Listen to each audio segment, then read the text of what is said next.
Fox 4 consumer reporter Steve Noviello is here to get some answers to some of your financial questions. Steve? Good morning to you both. It has certainly been a bit of a crazy last couple of weeks. Cathy DeWitt Dunn, President and CEO of DeWitt Dunn Financial Services, is with us this morning. I want to say the headline sounds good. The feds have cut rates to zero, but that doesn't mean free mortgages for everybody. No, it doesn't, but some people think it does, right? Yes. We've been receiving a lot of inquiries. I mean, there's a lot of things that are moving quickly with the Fed rate, but the bottom line is that we're almost at zero. There's got to be a bit of a markup here for banks and credit unions. But realistically, I mean, this may be a good time to refi your house. I mean, we just purchased a home last year where we're just a little bit into a 20-year note. It probably is a good idea to look at that.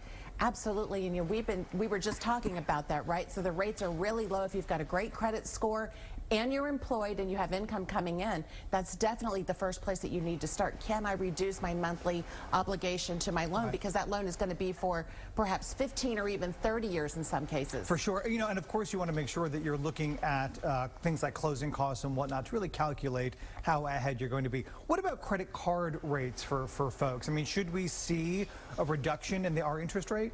You know, you would think that you would because it's linked to the Fed rate, but one of the challenges is right now is the APR on credit cards is around 17%.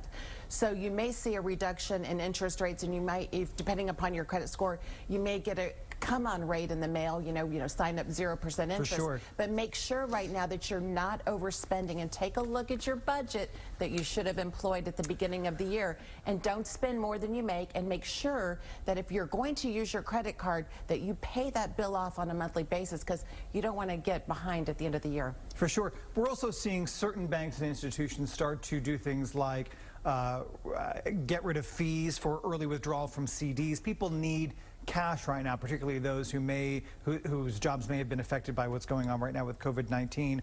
What are some kind of red flags or things to look out for when navigating things like that? There were some good rates that were existing previously, right? So now with the Fed rate being at almost zero, short-term fixed income solutions are really not out there. And for somebody who's retired that's looking at that for income, that's going to be a challenge. So I really want to make sure that everybody takes a look at all of their accounts, making sure, taking a look at what's involved with your risk side. But on your CD side, if you locked in a good rate, you have that rate. You don't need to worry about it. Okay, so speaking of investments, I have stopped looking at my 401k. It just makes me sad.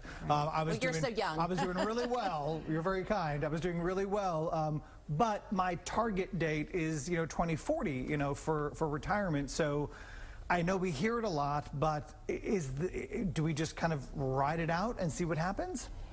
That's really scary. I think everybody wants to look at their 401ks or their investments and looking at, what's ahead, right? Mm-hmm. Because we have an election year, we have some foreign policies that are being made, oil prices that are an all-time low, so we're not out of the weeds yet. So you have to look at, like you were just saying, your long-term plan, what's your goal and objective, and retirement, where are you headed? But you really need to stay the course, and especially as young as you are and a lot of the viewers today, the markets will recover, but if you are in retirement, there are strategies out there where you can get the upside of the market and no longer have any of the downside. So I work with my clients on that. Right, and real quick, in the moments we have remaining, what about those folks who maybe are really close to retirement? I'm in a better position, but what about somebody who may be 20 years my senior? Well, I think you really need to work with your financial advisor and get a second opinion if you're worried about where you're headed or what your retirement income is going to look like, because you can avoid some of the crisis that is out there right now. All right, Cathy, we certainly appreciate you being with us. Again, we invite you folks to continue to send us your questions and concerns. It's the best way for us to be able to craft coverage that benefits you.